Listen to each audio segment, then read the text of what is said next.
আসসালামু আলাইকুম, আমি মোহাম্মদ মেহেদি হাসান সুজন। তো আমি আপনাদের মাঝে নতুন একটি ভিডিও নিয়ে চলে আসলাম। আজকের ভিডিওর টপিক হচ্ছে নন ফ্রোজ ফ্রিজের ডিপ ঠিক আছে, নর্মালে ঠান্ডা হচ্ছে না, অথবা নন ফ্রোজ ফ্রিজে আপনার নর্মাল দিয়ে পানি পড়ে। ফ্রিজের পানি পড়া কিন্তু বিরাট একটা রোগ। তো এই সাধারণত সবারই হয়ে প্রবলেমটা দেখা দেয়। অনেক বাসাতেই আমরা কমপ্লেন পেয়ে থাকি, অনেকের কাছে কমপ্লেন পেয়ে থাকি যে ফ্রিজের নর্মাল দিয়ে পানি পড়ে এবং ডিপটা আমার ঠান্ডা ঠিক আছে কিন্তু নর্মালটা ঠান্ডা ঠিক নেই, বা নর্মালে ঠান্ডা টোটালি নাই আর ডিপটা নর্মালের মতন ঠান্ডা হচ্ছে। তো এই কমপ্লেনগুলো আমরা প্রায় পেয়ে থাকি। তো এটা নিয়ে আজকে আলোচনা করব। তো আলোচনা করার শুরুর আগে যারা আমার চ্যানেলটিকে সাবস্ক্রাইব করেননি, তারা আমাদের চ্যানেলটি সাবস্ক্রাইব করুন এবং নতুন নতুন আপডেট ভিডিও পেতে আমাদের সাথে লেগে থাকুন। তো চলুন শুরু করি আজকের ভিডিও। তো আজকের ভিডিও করাতে আমি ভিডিওটা দেখার জন্য স্যাম্পল হিসাবে আমাদের এলইডি কোম্পানির একটা ফ্রিজ নিয়েছি। তো এই ফ্রিজটা সম্পূর্ণ রানিং, তারপর জাস্ট উদাহরণ হিসাবে আমরা আজকে ভিডিওটি করব। তো এই ফ্রিজটি ধরেন সব কিছু ওকে আছে, আপনার কম্প্রেসার বলেন, গ্যাস ঠিক আছে, কম্প্রেসার ঠিক আছে, বা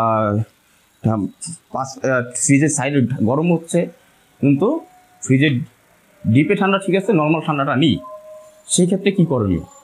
তারপর হচ্ছে আপনার ডিপ ঠিক আছে, নর্মালও ঠিক আছে কিন্তু নর্মাল দিয়ে পানি পড়ে, সেই ক্ষেত্রে কী করণীয়? এবং নর্মালে ঠান্ডা নেই কিন্তু ডিপে ঠান্ডা হচ্ছে কিন্তু নর্মালের মতো, সেই ক্ষেত্রে কী করণীয়? তো এই তিনটা টপিক আসলে একটা দিক দিয়ে একটা লজিক নিয়ে কাজ করে। তো এই তিনটা প্রবলেমের একটাই সলিউশন, এই জন্য ভিডিওটা তিনটা প্রবলেমের একটা সলিউশনটা কি আসুন শুরু করি। তো এই নন ফ্রোজ ফ্রিজের একটা দিক হচ্ছে এগুলো সাইডে বরফ জমবে না, ভিতর থেকে কুলিং এসে মাছ মাংস বা আপনার প্রোডাক্টকে বরফ করে, ফ্রোজেন করে। তো এই ফ্রিজটার হচ্ছে যখন ভিতরের চেম্বার বা ইনভার্টার বরফ জমে যায়, অতিরিক্ত বরফ হয়ে যায়, তখন নর্মালটা ঠান্ডা আসা বন্ধ হয়ে যায়। তখনই ফ্রিজের নর্মালটা ঠান্ডা হয় না, ডিপটা ঠান্ডা হয়। এরপর যখন এই ফ্রিজের চেম্বারের পিছনে পানির লাইন থেকে, ড্রেন লাইনের পানি থেকে, ওই বরফটা গলে যে ড্রেন লাইনটা পানিটা কম্প্রেসারের পেছনে চলে যায় যেখানে পানি ট্রে থাকে। তো অনেক ক্ষেত্রে অতিরিক্ত বরফ জমার কারণে ওই ড্রেন লাইনটা অফ হয়ে যায়।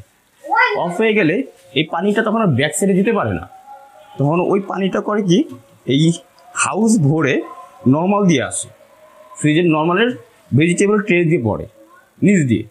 তো এই ক্ষেত্রে হচ্ছে ফ্রিজের পানিটা নর্মাল দিয়ে আসে, মানে ফ্রিজে পানি পড়ে। আচ্ছা, সামনের দিক দিয়ে যে পানি পড়ে, এটা একটা টপিক গেল। দ্বিতীয় হচ্ছে ফ্রিজের নর্মালটা ঠান্ডা হচ্ছে না এবং ডিপটাতে নর্মালের মতন ঠান্ডা হয়। এটারও কারণ সেম, ভিতরে আপনার ইনভার্টারটা টোটালি বরফ হয়ে যায়।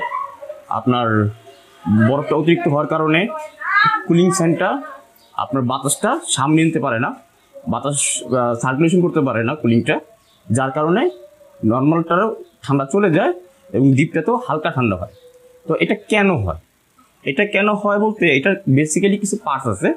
যেমন ডোর সুইচের কারণে আপনার ফ্যান যদি না চলে, বা ডোর সুইচ ভালো আছে, ভিতরে কুলিং ফ্যানটা যদি নষ্ট হয়ে যায়, তাহলে এই জন্য কুলিং ফ্যানটা নষ্ট হয়ে গেলে দেখা যায় আপনার ওই ভিতরে বরফ জমে যায়, তখন এই কাজটা করতে পারে না।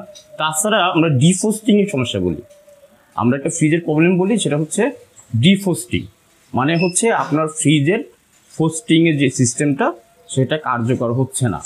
সেটা হচ্ছে আপনার ফ্রিজের যে বরফ জমতেছে নন ফ্রস্টের ভিতরে, চেম্বারে যে আইসটা হয় সেই আইসটা অটোমেটিকলি গলে যাচ্ছে না, বা আপনার হিটারে বা টাইমারে কুলিং প্রোটেক্টরের যে একটা অপশন, একটা কাজ আছে, সেই কাজটা সে করতে পারছে না।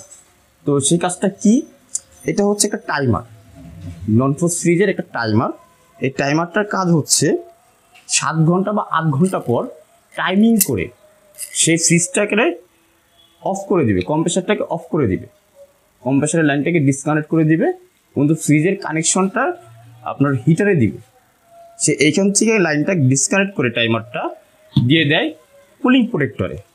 এটা একটা কুলিং প্রোটেক্টর বিভিন্ন ধরনের হয়। তারপরে সাপোজ এটা দেখাচ্ছে, এটা বেসিক্যালি সব যে ফ্রিজ থাকে কম বেশ।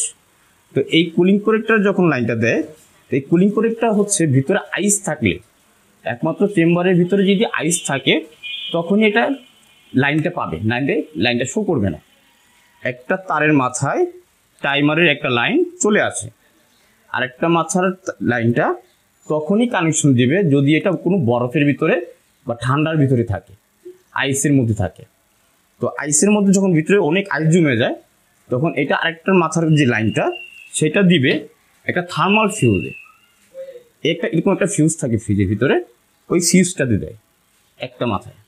এই ফিউজটা যদি ভালো থাকে তখন এই ফিউজের আরেকটা মাথা চলে যায় হিটারে। এরকম ফ্রিজের ভিতরে গ্লাস হিটার বলে, এরকম গ্লাস হিটার, অনেক ফ্রিজে রড হিটার থাকে। তো এইরকম গ্লাস হিটারে তখন লাইনটা দেয়। তো মূলত হচ্ছে এই টাইমার, কুলিং প্রোটেক্টর, ফিউজ, এই 4টা জিনিস মিলে তৈরি হয় একটা ফ্রিজের ডিফ্রস্টিং। এই 4টা পার্টসের ভিতরে যে কোনো 2টা বা 3টা নষ্ট হলেই আপনার ফ্রিজের ডিপ ঠিক থাকে, নর্মালি ঠান্ডা হয় না, অথবা নর্মাল দিয়ে পানি পড়ে, অথবা নর্মালও ঠান্ডা হয় না, ডিপে নর্মালের মতন ঠান্ডা হয়।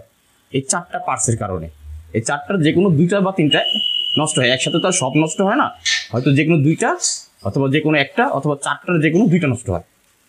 তো এই ফ্রিজগুলোর মূলত কাজ হচ্ছে পার্টসগুলোর টাইমার থেকে লাইনটা টাইমিং করে 7-8 ঘন্টা পর টাইমিং করে কুলিং প্রোটেক্টর দেয়, কুলিং প্রোটেক্টর থেকে ফিউজে যায়, ফিউজ থেকে হিটারে যায়, হিটারে তখন গরম হয়, ভিতরে যে বরফটা থাকে সেই বরফটাকে গুলিয়ে পানির ট্রেতে ফেলে দেয় পানিটা। তখন এই ডিফ্রস্টিংটা যখন কাজ করতে থাকে তখন অতিরিক্ত বরফটার জমার সুযোগ থাকে না, তখন ফ্রিজের ঠান্ডার সার্কুলেশনটা পারফেক্ট থাকে। তখন আপনার ফ্রিজ দিয়ে আর পানি পড়বে না, ফ্রিজের ডিপের টেম্পারেচার নর্মাল টেম্পারেচার অ্যাকুরেট থাকবে, আর ওই নর্মালও ঠান্ডা ঠিক থাকবে, ডিপের ঠান্ডাও ঠিক থাকবে। তো এই পার্টসগুলো আপনার বাজারে পেয়ে যাবেন, বিভিন্ন সময় বিভিন্ন দামে পাওয়া যায়, ভালো কোয়ালিটি আছে, লো কোয়ালিটি আছে। তো আপনার পার্টসের দোকানে গেলে ইজিলি এটা পেয়ে যাবেন, এটা চেঞ্জ করে নিতে পারবেন। তো ধন্যবাদ সবাইকে, আসসালামু আলাইকুম।